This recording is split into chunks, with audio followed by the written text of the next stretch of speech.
The Fantastic Four First Steps is directed by Matt Shakman, co-creator of WandaVision.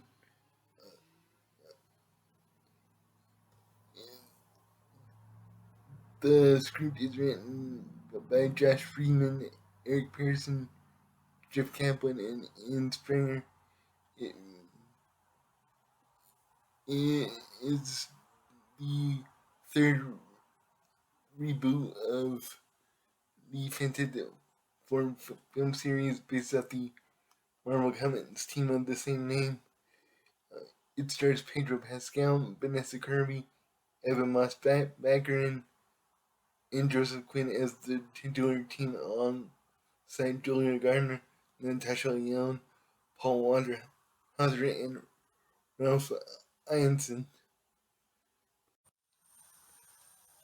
On the 1960s inspired retro-futuristic alternate universe known as Earth 828, the Fantastic Four must protect their world from the planet-devouring cosmic being Galactus and his herald, the Silver Surfer.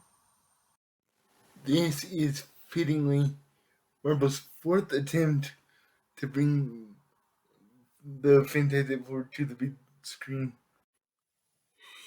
Yes, there was a 1990s attempt at a Fantastic Four movie. I'm well aware of it. I've seen it. But when the first two big Fantastic Four movies came out, the ones directed by Tim Story, this was right in the middle of the big early 2000s Marvel Comics movie boom.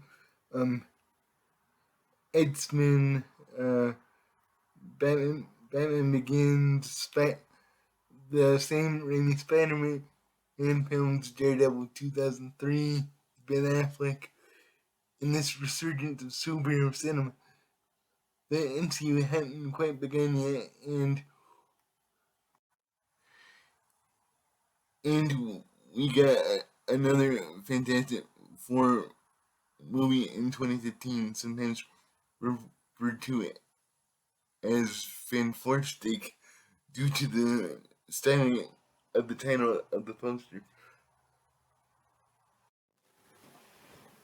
But this most recent attempt at bringing the Fantastic Four to the big screen is a very interesting endeavor on Marvel's part because the film is not connected to any of the other previously existing films or television shows.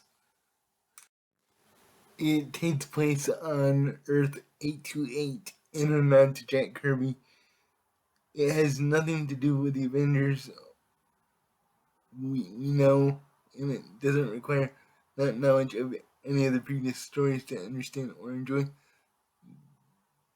the film. So for that reason, this film's like a massive breath of fresh air.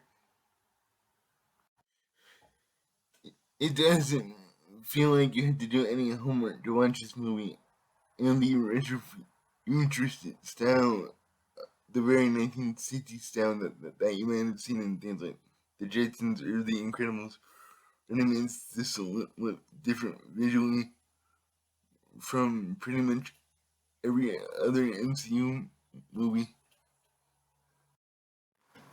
It doesn't have that common palette that we see through the MCU. It looks very unique to its own self, and it doesn't feel like it's being hampered by like whatever limitations that are given to the other MCU properties. Yes, there's action sequences. There's a fight with the big baddie. There's jokes. There's witty banter, and things that you'd expect to see in a movie like this. But at least in presentation alone, this feels completely different from other MCU films, and for that reason, I really respected this. The only MCU movie I can think that comes close to this is Captain America: The First Avenger, or Captain Marvel, the first one, because those were period pieces as well. set in the 1940s and 1990s, respectively.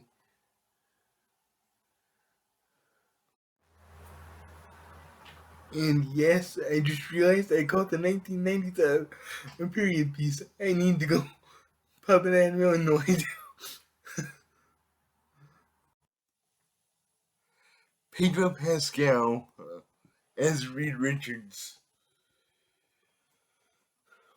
was something I worried about. I love Pedro Pascal as an actor, but I was really skeptical he could pull off the smartest man alive. He is excellent as Reed Richards. This feels like something I haven't seen him do before because this role purposely denies him some of his synergy charisma because the latter Reed Richards is the type of person that is so smart, so much so that other people on the team, like Sue Strong, played by Vanessa Kirby, can look at him and go, "Oh, you're so cute. How you're using Rand right now," and didn't realize how crazy the thing you just said was. He's really good in the movie. Vanessa Kirby is even better. She is excellent. So much of the emotional crunch of the movie revolves around her character and a decision that she makes alongside Reed that propels the movie in a somewhat darker and emotional space. Joseph Quinn as Johnny Storm is really good too.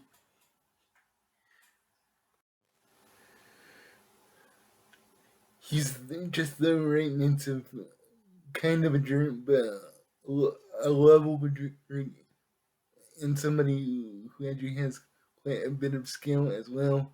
He's not just a hothead, no pun intended.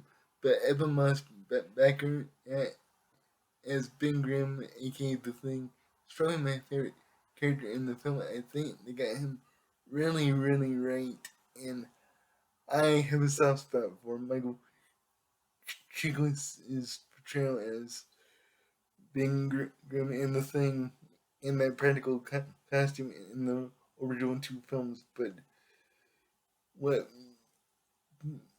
Moss-Bachrach did here was a really smart version of the character. Yeah, he's got the whole Clobbering thing. He wants to punch him. He's really more like a like a, like a home bum.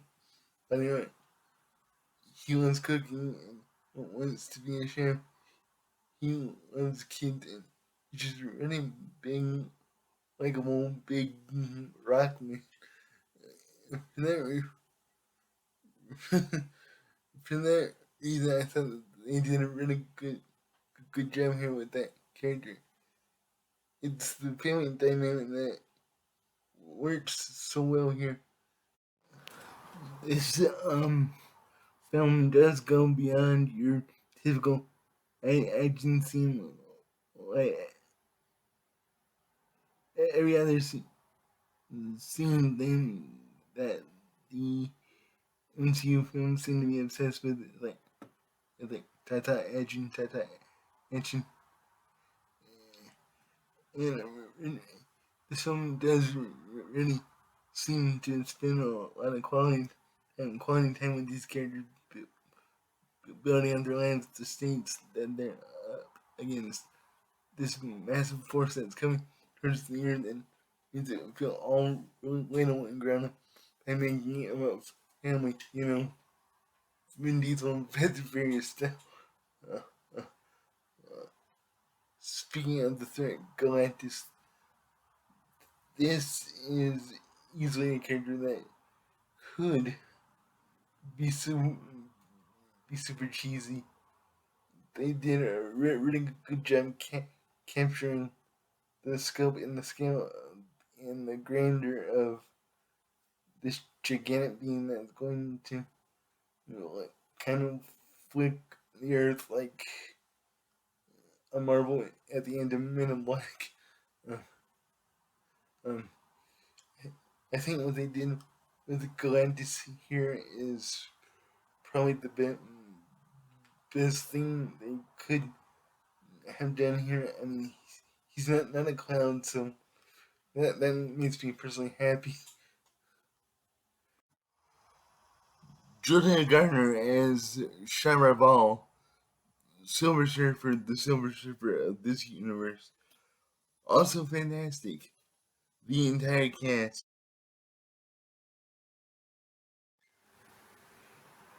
All around is really strong here, and I like the things they did with Silver Surfer quite a bit here. There are two standout action sequences in space, one involving her that's so much fun, and early one involves this really long escape through space. When I thought, and I was like, oh, wait, it kept going, it keeps going, and it's very impressive. And Michael Giacchino's score is wall to wall awesome. I will definitely be listening to it again. I've said it.